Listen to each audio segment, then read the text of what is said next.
warahmatullahi taala wabarakatuh. Saya Anggi Yohana Nasution, mahasiswi yang sedang berkuliah di Universitas Islam Negeri Sumatera Utara.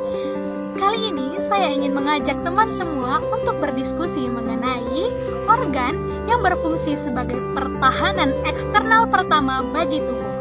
Ya, apalagi kalau bukan sistem integumen.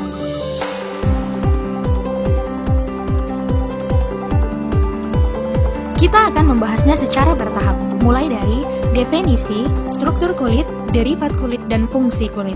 Jadi, apa sih arti dari kata integumen itu? Teman-teman, integumen berasal dari bahasa Latin, yaitu integumentum, yang berarti penutup. Sedangkan, menurut Kamus Besar Bahasa Indonesia, integumen berarti sesuatu yang melapisi. Berarti, kalau pada manusia, organ integumen itu adalah kulit dan derivat-derivatnya. Kulit adalah organ yang terdiri atas 3 lapis jaringan yang merupakan organ terbesar manusia. Ia terbesar sebab kulit menyusun 16% dari berat badan kita, dan jika dibentangkan rata, ia akan menutupi bidang seluas 1,7 meter persegi. Tanpanya, kita hanyalah massa lembek berisi jaringan dan cairan yang sangat rentan rusak oleh alam. Kulit terdiri atas 3 lapisan, epidermis, dermis, dan hipodermis. Epidermis merupakan satu-satunya lapisan yang dapat dilihat oleh mata telanjang.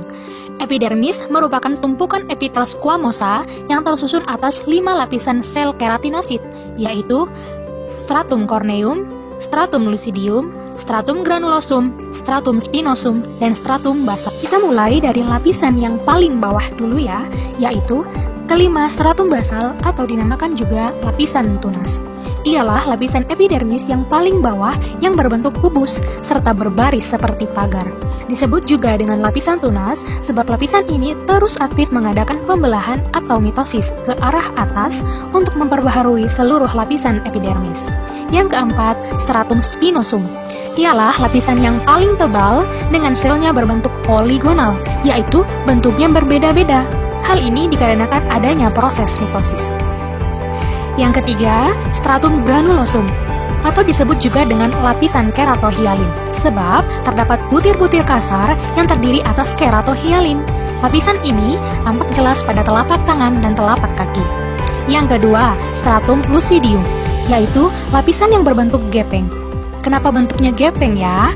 Teman-teman, jika kita perhatikan pada stratum basal dan granulosum sebelumnya masih terdapat inti sel, sedangkan pada stratum lucidium dan corneum inti selnya telah menghilang. Hal ini dikarenakan keberadaan lucidium yang sudah semakin jauh dari sumber nutrisi yang ada pada lapisan dermis. Kita tahu, inti sel berfungsi untuk mengatur kehidupan di dalam sel. Dalam hal ini, tidak adanya inti sel berarti tidak ada kehidupan. Tidak ada kehidupan berarti tidak ada aktivitas, di mana protoplasma lucidium pun telah berubah menjadi protein bening yang disebut eleiden. Tidak ada aktivitas, maka sel pun menjadi kempis dan gepeng. Akhirnya yang pertama yaitu stratum corneum atau lapisan tanduk. Ialah lapisan sel-sel mati yang bentuknya sudah lebih gepeng lagi dan protoplasmanya telah berubah menjadi keratin atau zat tanduk. Lapisan ini nantinya mengadakan pengelupasan. Nah, berarti daging yang kita temukan saat mandi itu adalah stratum corneum yang telah mengelupas. Proses terjadinya epidermis mulai dari lapisan benih menjadi zat tanduk dan akhirnya mengelupas dengan sendirinya memerlukan waktu 4 dengan 5 minggu. Sulit untuk mengingat semua lapisan ini? Jangan khawatir, ingat saja dengan kulit leher, gatal sampai bentol-bentol. Selanjutnya adalah lapisan dermis. Dermis dibagi menjadi 2 bagian. Bagian yang menonjol ke arah epidermis disebut stratum papilar, dan bagian yang menonjol ke arah subkutan atau hipodermis disebut stratum retikular. Apa saja yang terdapat pada lapisan dermis?